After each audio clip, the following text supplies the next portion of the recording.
嗨，大家好，我是探平叔，今天是2026年1月8号，这一期咱们继续聊聊恒大清盘，聊聊中国的房地产。咱们先看这个有媒体报道多机构预测2026年房地产将迎来底部企稳，房地产市场关键信号，这是21世纪报道的叫止跌回稳，辞旧迎新之际房地产行业迎来总结与展望。1月7日，在丁走玉品楼市2026年度发布会上，行业资深观察者丁祖玉结合产品创新实践与多维度数据解析，明确指出2026年中国房地产行业将迎来底部企稳，这一判断与近期中指研究院易汉智库的行业展望高度契合。既然高度契合，那就说明是不是有一个声音，对吧？有个指挥棒，指挥他们这么说的吧？要不然怎么能高度契合呢？这是一个大合唱。中指研究院强调，2026年作为“十五”开局之年，政策靠前发力，与供求关系改善将推动市场筑底。易汉智库则以房企年末销售回暖数据为支撑，印证行业风险加速出清后的企稳基础。实际上这些人这些机构说的对不对？很简单，把他2025年年初讲的话拿出来看一看，再把他2024年讲的话拿出来看一看，有一个能对上吗？年年筑底，年年企稳回升，这脸都打得啪啪响当前房地产市场交易规模正在从高位回落，而科尔瑞估算2025年商品房成交面积为 8.9 亿平方米，已回到2009年水平，其中商品住宅成交面积 7.4 亿平方米，已回到2007年水平，商品房成交金额预估 8.4 万亿元，已回到2015年水平。不过丁祖玉也给出了房地产仍是经济发展支柱的判断，从房地产增加值占 GDP 比重、商品住房销售额等指标来看，房地产在国民经济中的地位仍然重要。这个说法倒是靠谱，也就是房地产在这个国民经济中的这个占比还是很重的，对吧？上下游产业还是影响很多你看连宜家都扛不下去了。丁走玉判断未来10到20年，中国商品房年交易总量将稳定在8到9亿平方米的区间，行业逐步进入存量交易主导的稳态市场。科尔瑞数据显示，2025年30个重点城市一二手房成交面积 3.26 亿平方米，同比微跌 7%，7% 叫微跌，这个汉语真是叫博大精深你 0.7% 叫微跌，7%它叫微跌。一线城市跌幅最小为 5%， 说1000到1万都是胡扯淡我们看看他说这个2026年为什么能见底理由是啥？中指研究院指出，1、2级市场规模基本实现动态平衡，房企拿地彻底摒弃盲目扩张思维，各地也回归理性供给水平。基于对市场的分析，丁祖玉认为住宅市场筑底信号已出现，包括供求关系处于动态平衡，库存压力持续缓解，好房子需求空间大，房价调整周期超出国际平均水平，新开工规模已达成深度调整，二手房市场出现反转信号。这个我感觉这是胡拼乱凑的。我记得前2天咱们介绍了这个也有一家这个券商研报，他分析了日本、韩国、美国，对吧？重要的国家这几轮房地产周期调整有4个共同的叫见底的特征，一个是量在价先成交量稳住，过2年价格就才稳住，对吧？第二个是货币宽松，对吧？第三个国家经济有内生的增长力，对吧？第4个我忘了反正它有4个规律，现在一个都还没看到。这些专家就是胡分析一气二手房市场出现反转信号，哪有反转信号？针对几个关键信号，比如库存压力缓解，丁走玉指出，楼市短期库存停止增长，中期库存见顶回落，长期库存处持平。剔除无效库存后，商品房有效库存约50亿平方米，相当于年销售面积的5-6倍，处于健康区间。再如二手房市场反转信号，丁走玉指出，部分核心城市板块租赁回报率超 3%， 部分区域起拍地价超过周边二手房价。与此同时，二手房新增挂牌量下降。据科尔瑞统计，京沪深杭二手住宅新增挂牌量从2025年3月高峰6万套跌至2025年11月的 4.5 万套。丁走玉提出，住宅市场筑底还需要4个确定性因素，包括政策确定性、房价确定性、产品确定性性与供应确定性。在这4个确定性出现后，行业底部也将确定出现。所以他得出个结论，2026年迎来底部企稳。你说这叫什么事啊？即便他说的那些特征啊、信号都有，他也忽略了一个人口在下降，对吧？现在结婚的人呢越来越少，生孩子的也少，现在学区房，对吧？越来越不重要，再加上就业难，大家这个收入啊，肉眼可见的，对吧？是越来越难，越来越少。这些负面的他不说，这些都是不利因素啊，而且这些恰恰是关系到这个楼市企稳的一个重要因素，他忽略了。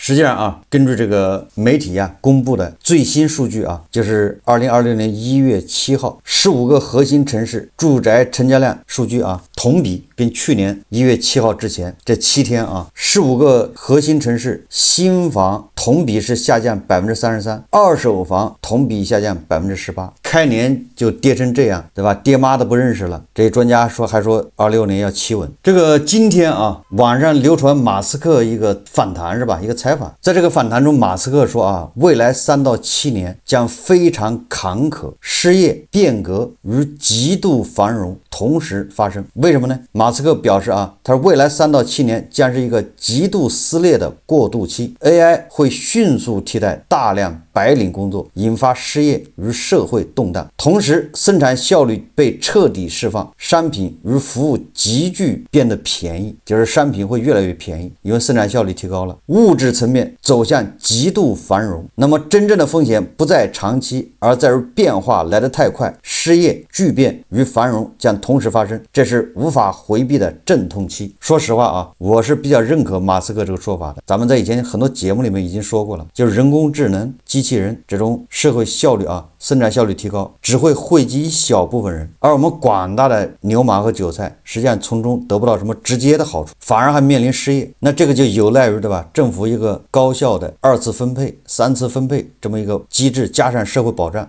才能平稳过渡。但是我们目前还没有，这个不是咱们对吧一个地方的事，全球都会面临这个问题，对吧？未来这3-5年啊，失业会越来越严重，这是叫不争的事实，工作会越来越难找。一边是效率大大提高，大量的黑灯工厂出现，它不需要招那么多人，然后大量的企业啊，它也不需要那么多码农，什么程序员、什么审核都可以用人工智能、用 AI 取代，是吧？所谓的很多白领岗位也被取代掉了，效率大大提高，对吧？以前是需要2个人，那现在通过人工智能，只要1个人就够了，就这意思啊。它效率还提高了，所以会大量的人失业，就同时社会财富有大量的激增，这个增加，也就是说我们看到的 GDP 好像增长6%、7%，全球经济看上去好像很繁荣，都在复苏，对吧？所以它这个叫结构性矛盾啊，非常严重。这是马斯克说的啊，我觉得这个很有可能就是未来5到7年、5到10年都有可能。那到咱们这儿，对吧？叠加我们自身的很多因素啊，很多问题，那这个失业恐怕就更加剧、更严重。你想啊，这个大学毕业生未来是1年比1年多，但是岗位肯定是越来越少啊，那怎么办呢？实际上咱们这个啊，某种程度上已经有所表现了，就是大家统计局天天告诉我们是 GDP 5%嘛，我们人均这个可支配收入是增长6%，当然我们每个人并没有感觉到很轻松，对吧？这是大家这个切身体会啊。为什么呢？但是同时，你看上海那个豪宅30万1平的房子，2个亿的一套的，是不是日光、秒光？那是谁买呢？这边啊，韭菜100万一套的房子不敢买，左思量右思量，这是为什么？根据中金财富披露的，对吧？13亿底层人掌握的财富，在这3年间还缩水了4%，而那个极少数富豪掌握的财富还增加了，这就是2极分化嘛。也就是在这个3年里面，2极分化是加剧。然后这些专家，对吧？闭着眼睛就说2026年就能企稳回升，你拿什么企稳回升呢？靠口号能企稳回升吗？实际上今天网上啊有一个话题啊也非常沉重啊，跟房子有关啊，叫25年买房比21年买房少奋斗20年。就是说如果你是25年买房的，比你在21年买房你少奋斗了20年。房价整体回调，1、2线城市二手房较2021年高点普遍下跌约6%到9%，部分区域下跌更剧烈。说西安均价从2021年14500降至2025年的11900每平米。上海老破小动迁房跌幅达40%，购房者2021年买入150万一套的二手房，2025年仅值70万，资产缩水超50%。然后有好多网友在后面评论啊，说27年买房比21年买房少奋斗30年。时代的一粒沙啊，放到普通人身上就是一座山。有很多人就是因为买错了一套房，这个生活啊一片狼藉，本来是蒸蒸日上，结果一下跌入深渊啊。所以作为韭菜，作为牛马，还是要小心，对吧？不能因为专家说26年见底，你就盲目相信。我们作为牛马，作为韭菜啊，我在节目里面一直强调啊，就是我们要放弃那种抄底的幻觉和妄念，我们要遵循叫右侧交易，就是等它真的见底了，等它回升的时候，确认底部了，这个时候你说，它差不多是应该不会再跌了，对吧？这个时候你再去买，虽然这个时候比底部的价格稍微贵一点，但是你买的是安全，对吧？你不要老想着抄最低、最低价、最低点，那个你是把握不了的，你一抄你就抄到半山腰。我看网上有个人说他跟他表妹啊通电话聊到的房子啊，说他表妹2021年咬牙提前买了一套1室1厅学区房，还不是什么大房子啊，花了90万，目的是为了女儿能上个好学校。现在是25年、26年啊，据说市场价只有45万左右，直接腰斩。所以说这个账很容易算啊，5年赔了45万，你说这个45万他要攒多少年呢？普通家庭啊要攒很多年，所以这个数字就很扎心啊。最主要的是什么呢？最主要的是说，当聊起孩子的学习啊，本来是买个学区房上个好学校，希望能学习好一点，结果聊起孩子学习的时候啊，表妹说啊，叹了一口气啊，长长的叹了一口气，说还是那样，也就是去了好学校学习也不过如此，没什么进步。90万买了一场昂贵的焦虑和一份并未兑现的期待，房价骨折了，那份为了孩子的沉重期望好像也跟着摔碎了。时代的一粒沙落在具体的一个家头上，是2座山，一座是贬值的资产，另一座是错位的付出与失落。人生最大的成本有时不是金钱，而是那份我以为这样会更好的笃定，最终却落得两头空。2021年还在忽悠人买房的，说房价还要涨的这些人，良心不受谴责吗？晚上能睡得好吗？今天我在网上还看到一个北京的一个业主发了一个帖子，他说他们家附近永辉超市去年11月份装修，这个永辉超市到处在装修改造啊，学那个网红超市嘛他们家附近那个永辉超市啊，2025年年底他也装修成网红超市那个样子布局啊，说生意好像又好了，那不是刚装修完吗？对吧？流量大了起来。他说他一打听这个永辉超市的装修谁出钱呢？不是网红超市啊，也不是永辉超市，居然是业主，也就是房东出钱装修。你说这个对吧？这个房东也太好了吧？或者看你这个租客永辉超市业务不行，我出钱帮你装修，你学那个网红超市多感人呢。这个也是有大爱啊，房东掏腰包给永辉超市装修，为什么呢？永辉超市说他亏损了几年了，没钱装修，准备撤店，也就是这个店我关门，我准备走了，就玩不下去了，把这个房东吓着了。房东说得了，你这个装修要多少钱？我出钱给你装，你求求你还在这干吧。那房东为什么这么大方呢？愿意出钱帮这个永辉超市装修呢？因为围绕着永辉超市周围几百家商铺都是这一个业主的，如果这个永辉超市一撤，那仅存的一点流量也没有了，那这些周边的这很多商铺啊也会跟着退租，他就不租了，你就没生意啊，那对这个业主来说打击就非常大。你看人永辉超市啊就抓住了这一点，反正对我来说就是关个店而已，反正我也干不下去了，但是我要一搬走，你这个恐怕影响非常大，所以房东没办法啊，咬咬牙一跺脚出钱帮永辉超市装修。你说现在已经到这个世道了，就是经济形势是这样了啊，还在那鼓吹房子能稳住，怎么稳呢？然后这个网友说啊，他说他们家楼下另外一个物美超市就没那么幸运了，物美超市啊，为啥呢？说房东不肯降房租，也不肯出装修费。你看看啊，现在超市都居然理直气壮的要求房东要出装修费，不仅要降租金，对吧？还要出装修费。你想想，过去呢叫一铺养3代，现在真的是一铺毁3代啊！你说物美超市要搬走了，你是谁来租嘛？那么大一个地方，结果啊，这个房东啊，他想不明白，他没转过这个弯，他就是不降价，也不帮他这个出装修费，结果马上关店，流量一下子没了，其他商户纷纷搬走。他说他的一个朋友在这个物美这个边上啊，也是开小店的，也准备关门了，没生意了，没人了。所以我今天看了这个帖子之后，我发现，你说现在什么世道？还有好多人准备投资商铺，你说你投资了商铺，你操不完的心呐。所以我就想到了啊，为什么王老板的400多个万达广场卖不掉，你就知道什么原因了吧？这个业主不就是万达吗？永辉超市对吧？租了万达的那个地下1层开超市，那面积得多大呀？有了永辉超市，完了这个万达才有点流量是吧？结果人家要搬走怎么办？如果你做事他搬走，那好，万达下面其他的更难租出去。所以说啊，你就知道现在商场这些业主多难干吧？王老板到现在甩卖资产都救不了自己啊，资产卖不掉啊。你有钱你会去当这个业主吗？春江水暖鸭先知啊。我们再看看这个万恶的啊美的，一直在走下坡路的美的啊，一直在搬石头砸自己脚的美的啊，他们也对房地产下手了啊。这是新华财经报道说，特朗普拟禁止囤房。特朗普说啊，我要禁止大型机构投资者囤房，太多人无法实现拥有一套房的美国梦。新华财经纽约1月7日电记者叫刘亚楠啊，他说美国总统特朗普7日通过社交媒体表示，他正在立即采取措施，禁止大型机构投资者购买更多单户住宅，以应对太多人负担不起购房的问题。特朗普说啊，他将要求美国国会就这一政策立法。他说，人们生活在住宅而非企业。我将在2周后在达沃斯论坛上讨论这一话题，包括住房和可负担性建议等。特朗普声称，现在有太多人，尤其是年轻美国人，日益无法实现购买和拥有一套住房的美国梦。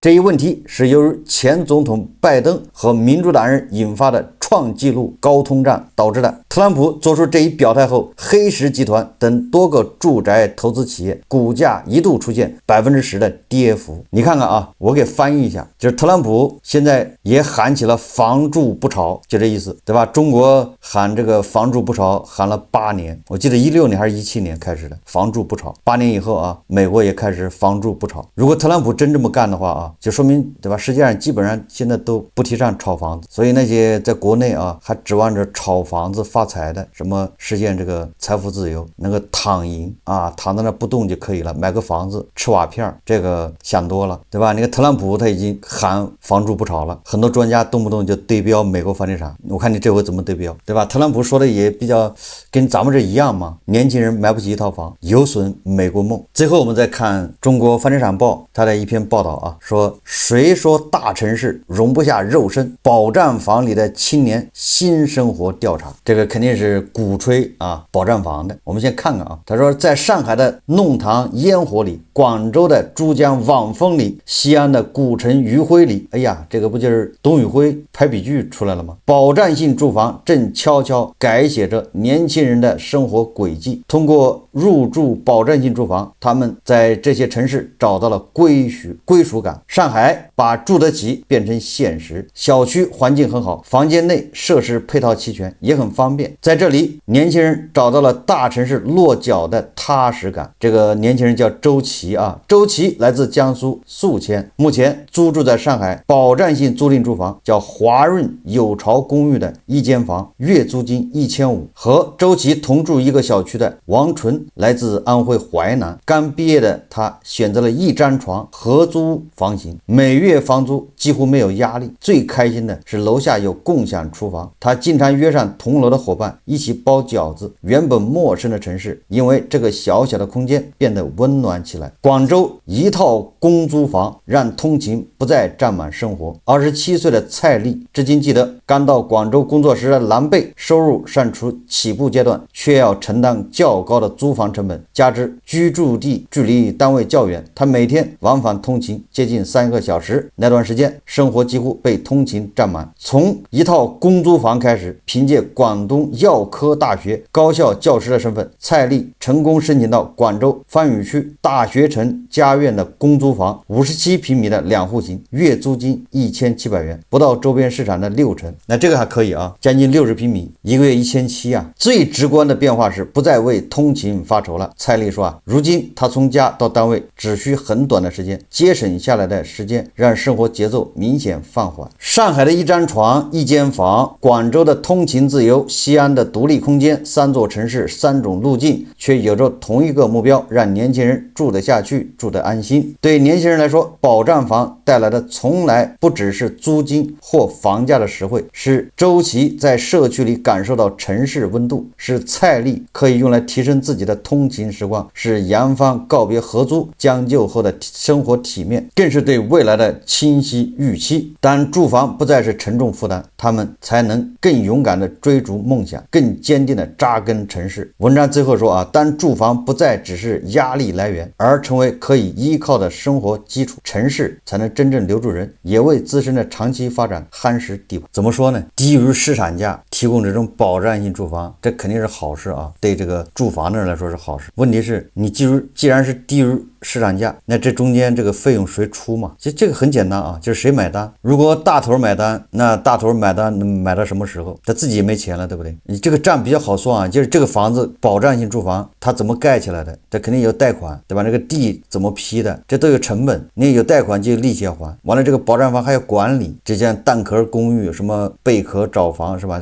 这些啊，还有那个万科不也要什么也有公寓吗？那你这个你的管理要成本，然后这些人1700一个月，那这些钱能不能覆盖你的利息，覆盖你的这个管理成本、运营成本？哎，如果能覆盖，那倒无所谓，这个可以长期干下去。如果不能覆盖，那这中间就有差价，那谁来补贴？这窟窿越来越大。保障低收入人群是应该的啊，但是你还得这玩意儿叫可持续化，能够长久搞下去。这个管理难度其实也挺大的。如果你跟市场的差价过大，那有人就从中倒买倒卖，对吧？比如我有资格，我租了一套房，但是我自己不住啊，我再加价500租出去，因为它跟市场差价很大嘛，对吧？那然后还有很多不具备资格的，是不是就住进了保障房？这个媒体有很多报道啊，对吧？那个鹤岗不就是出现这情况吗？保障房里不知道住着什么人，然后当地的检察院气不过，对吧？提起公益诉讼。这个保障房归谁管理，谁手上就有了资源，有了资源他就能，对吧？搞灰色地带，就能搞这种利益输送、权钱交易。总之啊，初衷是好的啊，给低收入群体保障，但实际上效果怎么样，要打一个大大的问号。好，这期节目啊，咱们就聊到这里，感谢大家收看。如果喜欢我的节目，欢迎订阅转发，也可以在下方留言评论，谢谢大家。